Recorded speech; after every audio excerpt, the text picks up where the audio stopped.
Hi, I'm Shashank Bhargava, and you're listening to Three Things, the Indian Express news show. In this episode, we talk about nepotism inside the BCCI and the concerns it raises. We also talk about how the UP government is planning to tackle the problem of stray cattle. But first, we talk about inflation.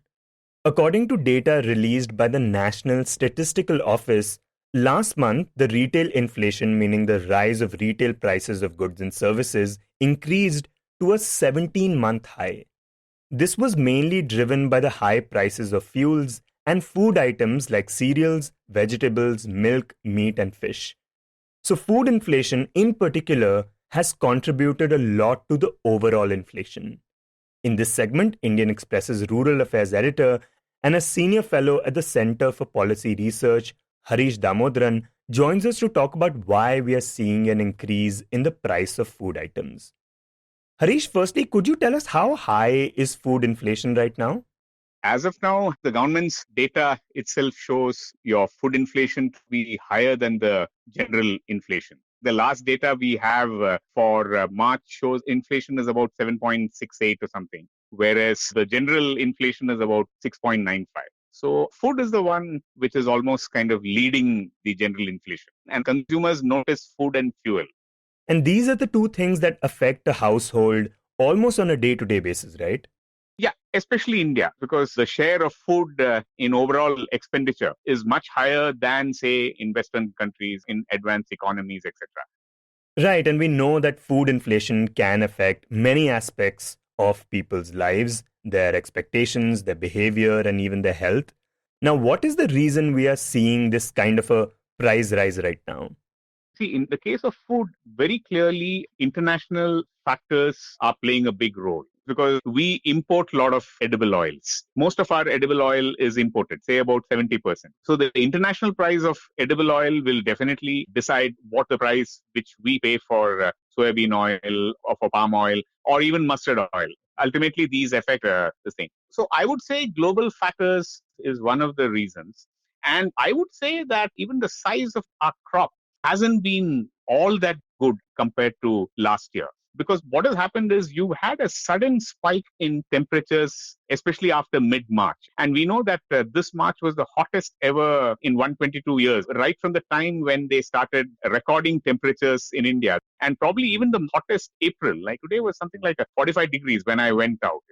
This was in Delhi, basically. In Delhi, but all over India. For example, the wheat crop, it's not turned out to be as bumper as the government has been saying. And the government's estimate was made in February, which was fine. At that time, it really looked like we were going to have yet another bumper harvest kind of a scenario, which definitely seemed true in February. But this March temperature, the sudden spike in temperatures after mid-March, my feeling is it has changed the scenario. And if wheat prices start rising, that will again lead to further enhancement of inflation expectations among households. So people associate inflation with all these kind of things, which may not be very important for the West, right? Or for Japan, etc. But the price that you pay for wheat, the price that you pay for, say, onions, the price that you pay for lemon, these things sort of enter into the consciousness of consumers. And that makes them very cautious and they start looking at things will be bad. And on top of it, you have petrol and diesel. So definitely right now, inflation expectations are deeply entrenched among consumers. And to that extent, it's not a good thing. So government has to do something about food inflation. Okay, so you have a situation where food prices are high and the wheat stocks haven't turned out to be that good. And all this could have larger implications for the economy, like it could have an impact on consumer demand. But apart from these two things, what other factors do we have to worry about? So another source of uncertainty is what is going to happen to our next crop. The sowing for the next season, the Kharif season starts from June. So what will happen to the monsoon? Right now, the Met Department is saying, yes, it's going to be a normal monsoon. And maybe we have reasons to assume so. But we aren't sure what is the situation with regard to availability of fertilizers. And we know that there is a shortage of fertilizers, especially diammonium phosphate and complexes of potash. So we are right now treating on some kind of an uncertain ground. And therefore, we don't know what food inflation is going to be down the line. So this is something which policymakers need to look at very deeply. For example, I wouldn't be very gung-ho about wheat exports and those kind of things, that they're saying that we'll feed the world and kind of a thing. We need to tone down a little, and we need to look at market arrivals, etc., very carefully before being too gung-ho about exports and those kind of things. Yeah, because Russia and Ukraine have been big wheat exporters. But now, with the war going on, those exports have been stuck. So, at this time, India had been hoping to increase its own wheat exports and hoping to supply more to countries like Egypt and Jordan. But with our wheat harvest not being that good, you're saying that we should probably reconsider this plan. But apart from this, what are the other things that the government can do in the face of this kind of food inflation? I think the most important thing today is to plan for fertilizers. How do we manage to tie up supplies of fertilizers? See, like today, if we are not able to get, say, potash from Belarus and Russia, so what are the alternate sources? Can we source more from Canada? Can we source more from Jordan? Can we source more from Israel? We need to arrange supplies of fertilizers, and that has to be given top priority. So definitely there's been a disruption in the supply chain. Like we know that Russia was the world's largest exporter of urea, and I think Russia and Belarus together accounted for about 40% of the total exports of potash. And Russia also was the number 3 or number 4 exporter of DAP, diammonium phosphate. So the highest priority has to be to secure enough fertilizer material for the coming Kharif season and also the following Rabi season. And the second thing which I would advocate is government should be very careful with its food stocks, particularly of wheat. And we should not get carried away about the fact that we can feed the world and kind of a thing. I'm not for a moment advocating any ban on exports or something, but let exports continue in the normal course. But definitely we should not export out of government stocks. And we are not a Ukraine or a Russia. I mean, say Russia has a population of say 15 crore. Ukraine has a population of say 4 crore. Whereas we have a huge population, so we cannot be exporting 35 million tons of wheat and 24 million tons of wheat like say a Russia or a Ukraine was doing. So definitely we cannot fill the void which Russia and Ukraine have created. Okay, we can export. So I think 10 million tons of export is definitely doable, and maybe we should not aim for anything more than that, especially considering what has happened after mid-March and given how deeply entrenched food inflation expectations have become. So it's very important to be focused at this point. And inflation management has to be done on a daily basis kind of a thing. And the policymakers have to give, I think, top priority today to food inflation.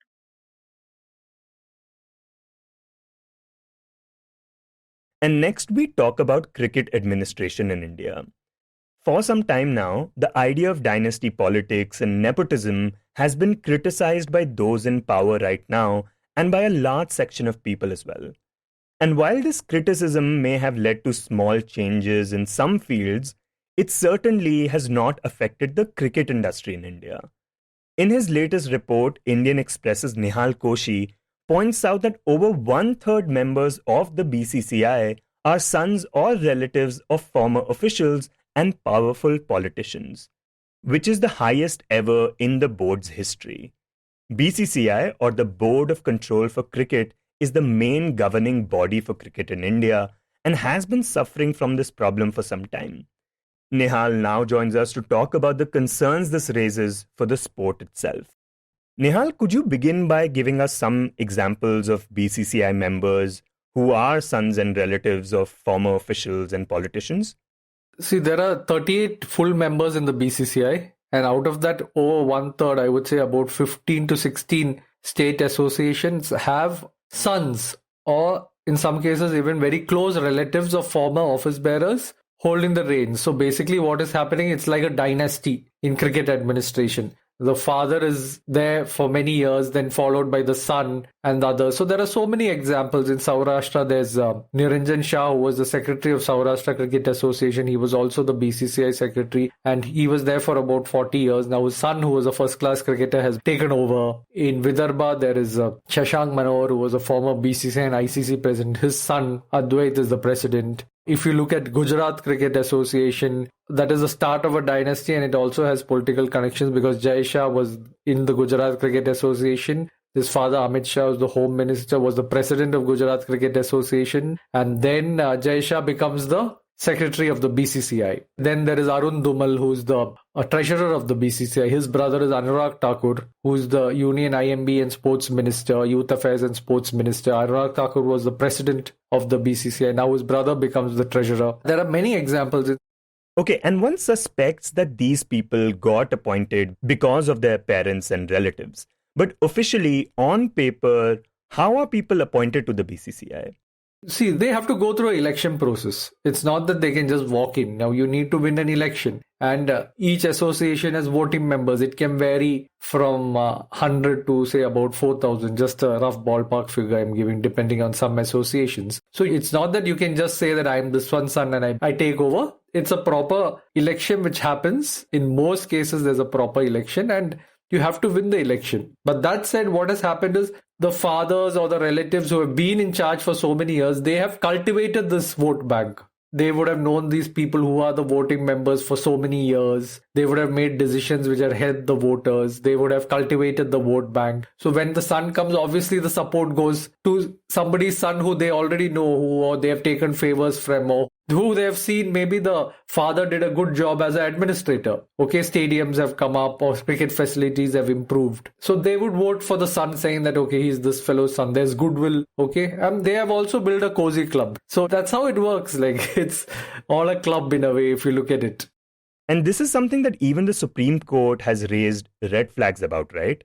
Yeah. See, the Lodha Committee recommendations, which has been approved by the Supreme Court, one of the ills they pointed out was families controlling cricket associations like their own fiefdom. So the power is within the family. And the Lodha Committee had recommended an age cap of 70 and also a cooling off period. So once you're an administrator for 6 years, then you have to step down for 3 years. That's a cooling off period. So to break the cycle. And an age cap of 70, so you don't have people there for endlessly in one post. So that is there, but this in a way I would say is a loophole because see, you can't stop one person's son from contesting or relative from contesting. They can contest. But the problem here is now if the BCCI and State Association Cricket has to be run professionally, then there needs to be democracy, like in all organizations. Otherwise, it'll end up, like I said, being a cozy club where there's a coterie and everybody just takes care of each other, you know. And of course, over the years, you always have something to hide. So there could be so many things which have happened which you don't want it to go out. So if that's why you want to develop this cozy club and have people within that. And of course, each association gets 40 crores a year from the BCCI. So it's a lot of money.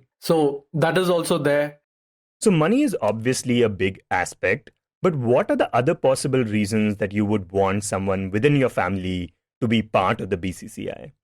See, because it's a prestigious post, the BCCI's post. You are, a state association president, you're invited to the BCCI, you go to matches, you become a public figure of sorts. You can climb up ladder very fast. And if you say you're a lawyer, or you're a budding politician, being in the BCCI or in cricket administration gives you a lot of exposure. Exposure in terms of publicity, you can get things done for people, you can get favors done for people. Like just the thing of getting somebody a corporate box ticket. It's all in your hands. So these things help you climb up the ladder in life also. And it's a powerful post, a lot of privileges and perks. And a lot of influence. That's the thing. A lot of influence. And BCCI is a very powerful body. I mean, it's the broadcast rights for the IPL is coming up and it's going to go in like upwards of many thousand crores. So there's a lot of money, there's a lot of influence, and it's the most popular game in the country. So that is why people want to hang on to this position. And also over the years, they've got used to this. So they don't want to give it up.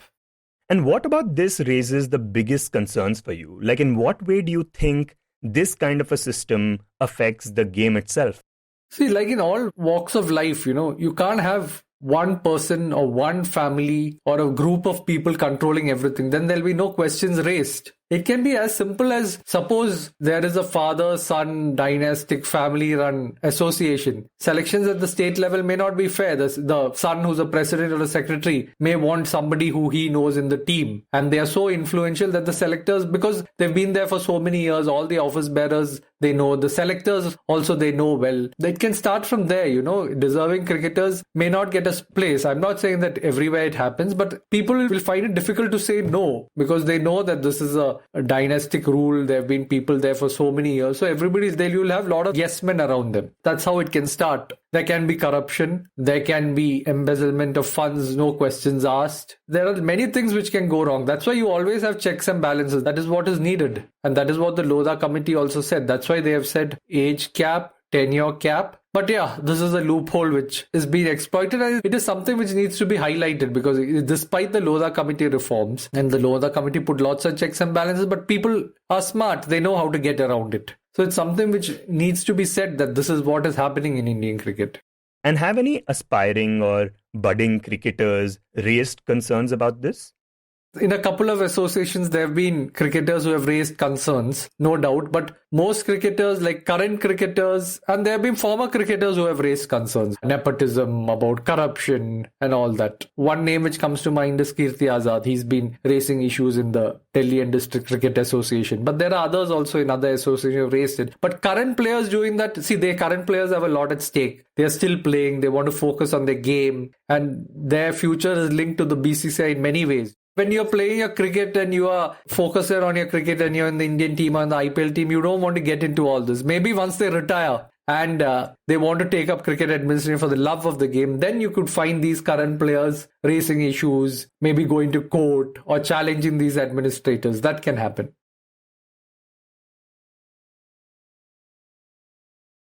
And in the end, we talk about the problem of stray cattle. The state of Uttar Pradesh has been facing the problem of stray cattle for some time now.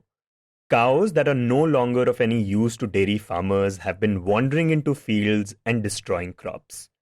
In fact, this had even become a poll issue in the last elections, and Prime Minister Narendra Modi had promised that if the BJP were to come back to power in the state, then it would find a solution to this problem. UP के किसानों को छुट्टा जानवरों से हो रही दिक्कतों को हम गंभीरता से ले रहे हैं।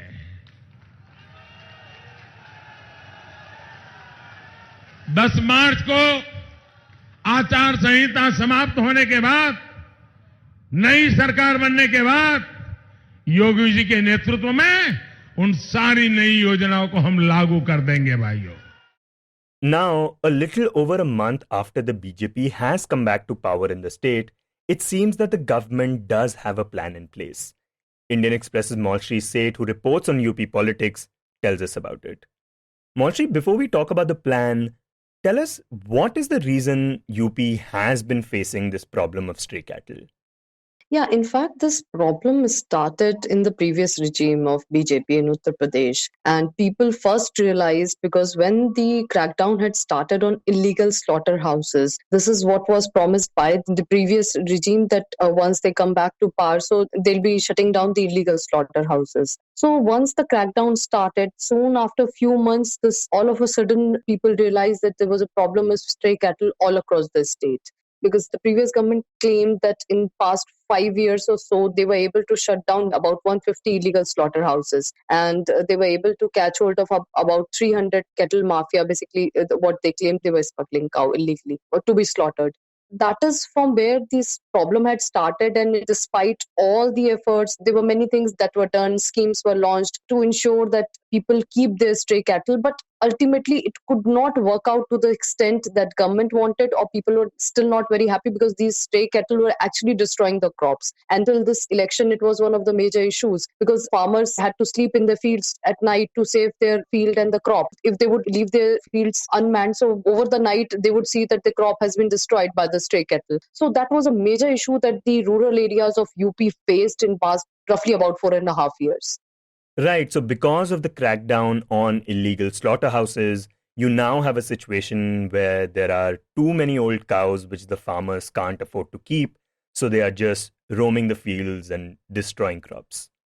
Yes, they used to sell off their cows when they stopped milking. So they would milk the cow and sell off the milk, and it was a source of income. But when the cow stopped giving out milk, so it became a burden on the farmers who did not find it as a source of revenue, and then they had to feed the cow. Earlier, they used to sell off to the slaughterhouses, and mostly the illegal slaughterhouses used to buy these non-milking cattle or cow from these farmers, and farmers also used to earn out of it. So when these illegal slaughterhouses were shut down, so people couldn't afford to keep these cattle at home and feed them because it was costing a lot to them. So they had started leaving the cattle just like that in the fields, in the open area. This was felt all across the state in rural areas. That problem over the years, it got accumulated and became such a huge issue. And during the last election campaign, PM Modi had even promised a solution if the BJP were to come back to power. And now it seems like the government has come up with a plan which involves cow shelters. So talk about what this plan says. Yeah, before 2018, there was no provision of government opening up cow shelters. What they used to do, existing cow shelters, private cow shelters would be registered with the Gau Seva Ayog, and they'll provide some kind of incentive or money to help them out, like about 70-75% of the running cost. But after this problem had started in 2018, the government started the scheme of opening the cow shelters on its own. But the problem had become so huge, they could not open, and it required construction and a lot of infrastructure also. So what government did in the districts, they started opening up temporary cow shelters. So government also did a survey, and they realized that there were roughly about 12 lakh stray cattle across the state. And by the end of the previous regime, they claimed that they were able to provide shelter to about 9 lakh of these stray cattle. But the problem was that most of these were in a temporary shelters, and the number of the permanent shelters or the mega cow shelters were just 203, with 213 that were constructed in the previous regime with investment of about 1.20 crore each. What government realized that it was a huge expenditure. So what they also did was to divert some of the revenues from the revenue generating department like excise, toll tax. They put a cess, and they decided to turn it into ensuring that these stray cattle are provided shelter. But the problem was still so huge that even these funds could not ensure that all the stray cattle could be given proper feeding and all. So what happened in this regime, what government has decided, that they'll devise a way where such cow shelters are not just mega cow shelters, but also they are self-sufficient. Yeah, and basically the idea is that these cow shelters will generate revenue so that they can sustain themselves, right? Yes, that's right. So the idea is to have cow shelters or the places that are able to generate some income also. That is what PM had also promised, that I'll ensure that even the cow dung is able to give you money so that you don't have to leave your cattle just because you're not having enough income source. So what government has devised is they have come out with the idea of having a cow sanctuaries. These cow sanctuaries would be giving them a natural habitat. So government has a lot of land available across the state, their Gram Sabha land. So they identified such land which have a bit of a forest area, as well as, if possible, a water body. And if that water body is not there, they'll create a water body and a fencing. So it would give a natural habitat to the stray cattle. And along with that they're also planning is to have a biogas plants, and then to be able to have units which would be able to convert them into CNG. So what they are hoping, that if somebody has a cattle which is not milking, so probably they can sell off that cow dung or gobar to generate incomes, then they can feed such cows. So one instance would be where these cows would be given a natural habitat to live in, and then there'll be a setup which would be created, like even using cow urine to have cleaners. So byproducts from the cow who are not milking, and from cow dung to have pots, flower pots, all these made. So they are exploring those options. So idea is to have a model which is financially feasible as well as self-sufficient. You were listening to Three Things by the Indian Express. Today's show was written and produced by me, Shashank Bhargava, and was edited and mixed by Suresh Pawar. If you like the show, then do subscribe to us wherever you get your podcasts. You can also recommend the show to someone you think will like it, share it with a friend or someone in your family. It's the best way for people to get to know about us. You can tweet us at Express Podcasts and write to us at podcasts@indianexpress.com.